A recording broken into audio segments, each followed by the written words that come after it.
Hii ni Kenya Leo, ukiwa na Tom Japani, na katika studio tunaye Bobby Mkangi, wakili na mtaalamu wa masuala ya kikatiba, Senator Moses Otieno Kajwang, Senator wa Homa Bay, pamoja na mbunge Kimani Ichung'wah wa sehemu ya wakilishi bungeni ya Kikuyu. Na hii leo tunaangazia masuala moja baada ya jingine, ambapo tumeanza na swala kuhusu madai ambayo ametoa mwekezaji mmoja kutoka Marekani anayesema kwamba kiongozi wa upinzani Raila Odinga na jamii yake wamekuwa wakimuomba pesa za hongo ili yeye kufanya biashara za ukulima katika sehemu ya wakilishi ya Siaya. Na baada ya hapo tunaangazia swala sugu la mihadarati. Siku chache baada ya walinda usalama kuwatia nguvuni washukiwa 4 mjini Mombasa na kuwasafirisha hadi Marekani kushtakiwa, naibu wa rais William Ruto amepiga kambi mjini Mombasa na kufanya mkutano na wakuu wa usalama. Baada ya mkutano, Ruto amewahutubia wanahabari akidai kwamba harakati za sasa hazitamwacha nje yeyote yule. Ruto alitisha kwamba serikali ina rekodi za walanguzi, baadhi wakiwa watu wenye ushawishi mkubwa nchini, lakini hawatawachwa. Baadaye kwenye mkutano wa kisiasa katika kaunti ya Kwale, Ruto alisema kwamba kile Wakenya wamekiona ni kionjo tu, na kwamba walanguzi haswa wangali wapo nchini Kenya na watakiona cha mtema kuni. Siku iliyofuata, Gavana Joho akadai kwamba serikali ya Jubilee inamlenga yeye na wala sio walanguzi haswa. Akitoa taarifa rasmi, Joho alisema kwamba kamishna wa kaunti ya Mombasa amekataa kushirikiana naye kujadili masuala muhimu ya kaunti, ikiwa ni ishara kwamba ipo njama dhidi yake. Joho anasema kamishna wa pekee aliyemshirikisha alikuwa Maalim Mohamed, ambaye alihamishwa punde tu baada ya kukutana naye. Gavana Joho analalama sana, na kuna Wakenya wengi pia wakiwa ni wadadisi wa masuala ya kisiasa, wakiwemo viongozi, ambapo tuliona viongozi kadhaa wa bunge wakiita taarifa kwa wanahabari na kusema kwamba vita dhidi ya mihadarati imefanywa kuwa siasa. Na ndio tutaanzia hapo, tukianza na wewe Bobby Mkangi. Sijui mtazamo wako ni upi kama wakili, kama Mkenya kutoka Pwani, kwa sababu huko ndio inasemekana kwamba ndio kina cha mihadarati na madawa mengine ya kulevya. Mtazamo wako? Kwanza kabisa, hili swala la mihadarati, drugs mitaani kwa vijiweni, bezo wanasema madre, ni vita ambavyo tumekuwa tangu siku nyingi. Mimi nikiwa kijana, nikiwa shule ya msingi, shule ya upili, bado vita vilikuwepo. Hata kulikuwa na tunaletewa wataalamu kuongea nasi kuhusu athari za madawa ya kulevya na mambo kama haya.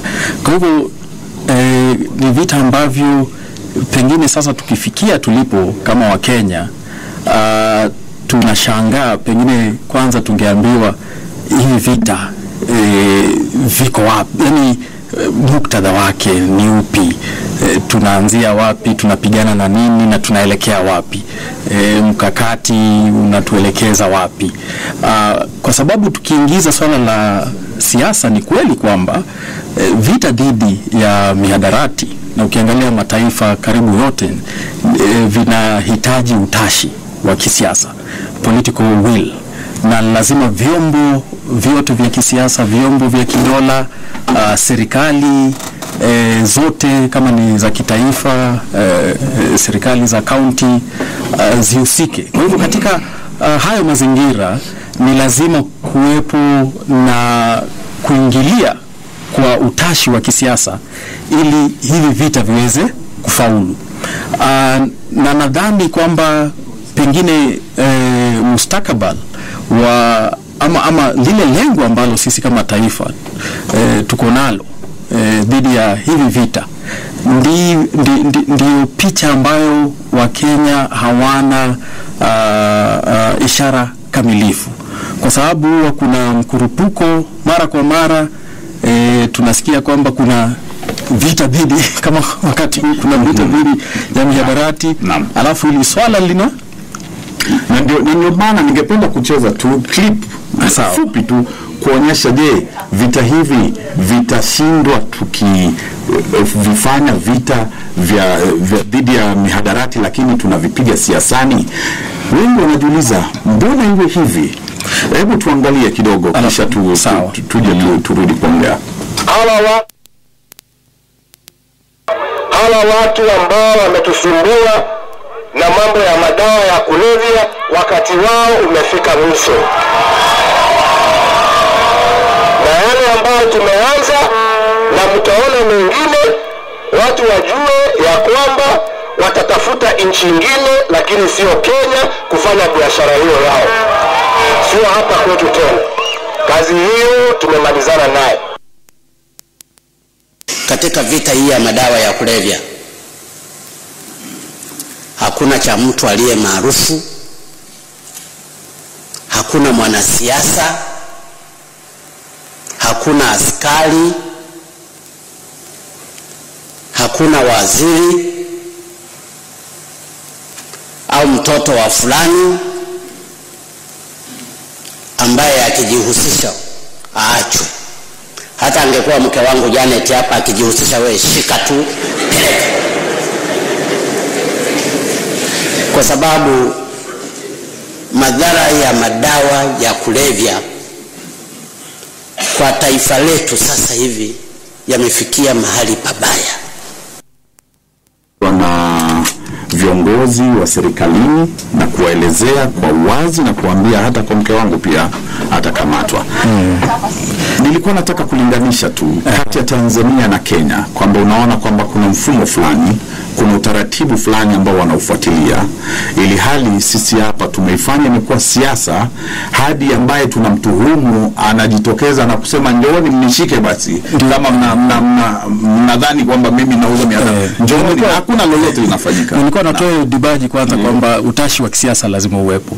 Kwa hivyo kwa serikali ya kitaifa kujitokeza na vinara wa taifa, rais na naibu wake kujitokeza na kusema kwamba tunataka kupigana na mihadarati ama madawa kulevya, itakuwa ni ishara njema. Lakini pia tukiangazia the context kwamba sasa tuko katika tunaelekea katika uchaguzi mkuu, hili ni swala ambalo limekuja likaibuliwa wakati huu, na kuingiliwa kwa ama watu kuwa na mtazamo kwamba hivi vita vinatumiwa kisiasa, basi itakuwa hawana makosa kwa sababu ya the context of time, muktadha wa wakati, kwamba kwa sababu tunaelekea katika siasa kuu. Na pia tukumbuke ni wapi hivi vita viko.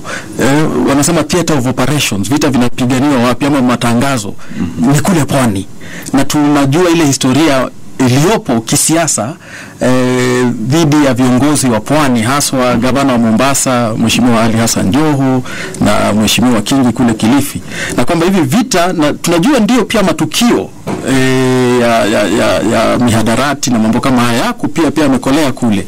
Lakini haya yote tukiweka pamoja, kutakuwa na ile nadharia kwamba hivi vita kwa sasa vimetangazwa kwa sababu ya siasa. Na hata tukisema kwamba ni kweli kwamba serikali ya kitaifa na idara husika, vyombo husika, ni kweli kwamba sasa vinataka kupambana na mihadarati, naweza kusema kwamba kimikakati pengine wamekosea kwa sababu wameshaweka dhana ambazo na sasa hivi vita havitafaulu, kwa sababu ni kama mfano tumesema wa ufisadi, kwamba ukifanya ni mdahalo wa kisiasa tutaambulia patupu. Asante. Ni kweli Kimani kwamba Kiswahili ndio lugha. Kwa hivyo Bobby sijui kwenye ni wapi? Kwenye ni Taveta? Kilifi Ribe. Lakini mamangu ni Mkamba. Sasa hata sijakuuliza Kenya hii kasuba ya watu wa ODM na code na ukabila. Mimi sijakuuliza kabila lako ama mama yako kabila gani. Nimekuuliza kwenye ni wapi, sababu najua kwao ni pwani. Sasa nitaka nijue kama ni Taveta, kama ni Kilifi ama ni Mombasa, ili nielewe mahali anatoka, sababu akiongelea mambo ya madawa ya kulevya na ni mtu wa pwani. Yeye mwenyewe Kilifi, unajua yale ambayo yako huko. yale madhara ambayo haya madawa yameleta, na sio pwani peke yake, ni Kenya nzima. Jambo nimejiuliza na nimekuwa nikijiuliza, wakati Rais Uhuru Kenyatta na naibu wake waliongea, walisema wale walaguzi wa madawa ya kulevya ambao wamekuwa wakifanya biashara hapa Mombasa, hawakutaja jina la mtu yeyote. Wakasema hao wote tutahakikisha ya kuwa hiyo biashara wametoka, hawatafanyia Kenya hii. Nimesikia Rais Uhuru Kenyatta akisema. Rais Magufuli pia anasema wale ambao wanafanya hiyo biashara huko hawatapata nafasi ya kufanyia biashara huko. Na anasema hata ikiwa ni huyu mke wangu Janet, hata yeye akamatwe. Yale ndio naibu wa rais anasema, hata wewe uwe ni mwanasiasa, hata wewe ni nani, utakamatwa. Jambo lilinishtusha ni kuwa gavana wa Mombasa Joho akashikwa na ghadhabu na akaona ni heri ajitokeze aseme ya kuwa mimi nalengwa. Unalengwa na nani? Hakuna mtu amekutaja, hakuna mtu amesema ni gavana huyu ama ni mjumbe yule ama ni seneta huyu Kajwang ama ni mbunge wa Kikuyu Kimani Ichung'wah. Nikuulize swali. Sasa sijui kwa nini Joho akaona na akashikwa na hasira mingi. Nitakuacha uendelee. Nitakuuliza swali tu. Kama sio la kunikatiza niseme sio la kukatiza. Alikuwa anazungumzia akiwa wapi Rais Uhuru? Alizungumzia Mombasa. Akiwa Mombasa. Yes. Kisha ukisikia matamshi aidha ya Uhuru ama Ruto, walisema kwamba hata wanasiasa ambao wana mamlaka makubwa hatutawawacha kabisa. Swala kubwa kama hilo, swala la kitaifa, kwa nini usilizungumzie ukiwa katika ukiwa mkuu ama ukiwa Kiambu na kuizungumzia kwamba unalizungumzia wakati unakwenda Mombasa? Sote swali si ni kujibu. Endelea. Umeuliza kwa nini rais ama naibu wake wasizungumzie Kiambu ama William Ruto aende azungumzie Eldoret? Ndio sijamaliza. Wala sijasema. Nikwambie Mombasa ama State House. Nairobi. Mombasa ni Kenya. Ndio. Na Mombasa hapo ndio madawa yote ya kulevya yanaingilia kwa port ya Mombasa. Na hiyo ni kwa takrimu ambazo ziko na ushahidi ambao uko. Nakumbuka rais, kwa nini rais hakuenda kulipua meri ambazo imeingiza madawa ya kulevya Lake Victoria ama Lake Nakuru?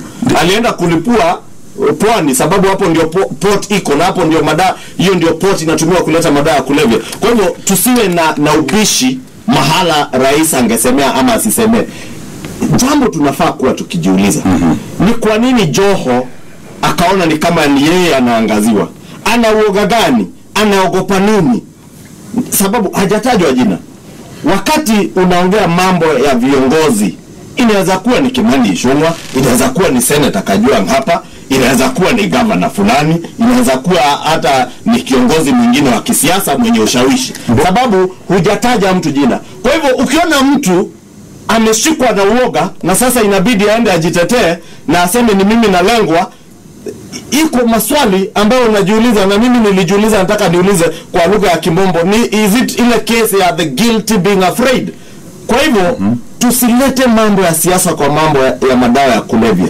Nataka nikwambie TJ, tukipoteza nchi yetu kwa madawa, kwa walagai wa madawa ya kulevya kama nchi ya Mexico, to reclaim ama kupata nchi yetu tena kurudi mikononi mwa raia na watu wenye mema, itakuwa ni vigumu sana. Tumpatie nafasi Senator. Tujiulize, hakuna chama kilitajwa, hakuna kiongozi alitajwa. Kwa hivyo wewe ikiona unashikwa na wasiwasi, na kumbuka rais na naibu wake waliongea baada ya Baktash na Ibrahim Akasha ambao ni wakazi wa Mombasa kushikwa na kupelekwa Marekani. Sasa niulize na nikuulize wewe Senator, uambie wa Kenya kama Ibrahim Akasha ama Baktash Akasha, Senator si mlaguzi, ndio nasema atuambie, lakini yeye ni mwanachama wa chama cha ODM na hawa ndio wamekuwa wakisema wanalengwa na chama chao cha lengo. Nataka niwacheni niulize swali. Nimeniuliza maswali, sio chama cha walaguzi. Kama chama chenye cha walaguzi sijui, mimi nasema chama cha ODM. Wewe ni mwanachama mzuri wa chama cha ODM na kijana mzuri wa baba. Tuambie Baktash Akasha, Ibrahim Akasha, sababu ndio watu walikuwa wameshikwa. Utaambie kwanza kama ni wanachama wa ODM. La pili, kama wamekuwa wakipea chama cha ODM fedha za kugharimia mambo yao ya kisiasa. Na kama wamekuwa wakipatia chama cha Jubilee pesa, sababu siwezi kuwa na hakuna mtu wa Jubilee amelia kwamba, lakini Senator malize siku ya Jumatano tarehe 8 nilikuwa Lamu, tulikuwa pale Mkunguni Public Square, tulienda na kamati ya bunge inaangalia maneno ya cohesion and equal opportunities. Tulienda pale Mkunguni kukutana na viongozi, wazee, wamama, vijana kutoka Lamu, tujue ni maneno gani yanaleta vita kati ya jamii kule Lamu. Unakumbuka Lamu Mpeketoni kuna wakati watu walipigana, lakini dakika 20 baada ya mkutano kuanza, wamama walipata fursa ya kuzungumza, na ile jambo ambalo walililia ilikuwa ni mihadarati. Na nilikuwa nikidhani hili shida la cocaine, heroin ni shida la mabwenyenye. Nilidhani ni mabwenyenye na matajiri ndio wana senti za kutafuta cocaine na heroin, na wale watu wa chini nao ni kutafuta bangi na chang'aa. Kule Lamu niligundua kwamba heroin na cocaine na haya madawa ya kulevya sasa yamewafikia wale maskini, watu wa chini kabisa, na vijana wamekuwa destroyed, wamama wamebaki peke yao. Kijana mzuri ambaye class 6, darasa la 5, darasa la 6, tayari vijana hao washaingilia. Ndio maana ningependa kukupatia nafasi sasa, baada ya kutupatia hiyo picha na falsafa nzima, utuelezee kuhusu kulinganisha vita dhidi ya mihadarati pamoja na siasa. Lakini kabla hujazungumzia hayo, ningependa kusoma jumbe angalau mbili hapa kutoka kwa George kutoka Kilifi. Anasema serikali iache kutafuta lawama kutoka kwa upinzani ili kujitetea na tuhuma za ufisadi. Na Peter kutoka Kisumu anasema namuunga mkono Mheshimiwa Kimani, kama ingekuwa ni upande wa serikali tungeona CORD wakiitisha maandamano, but Judy Raila kila mtu amenyamaza kimya, Raila ajitokeze. Na kufikia hivi sasa nadhani ndio tunafika tamati katika runinga ya KTN News. Iwapo unaendelea kusikiliza kipindi hiki cha Kenya Leo, endelea kutusikiliza ukiwa Nairobi on 102.7 Radio Maisha. Kipindi ni Kenya Leo, tunaangazia masuala ya uongozi bora na siasa.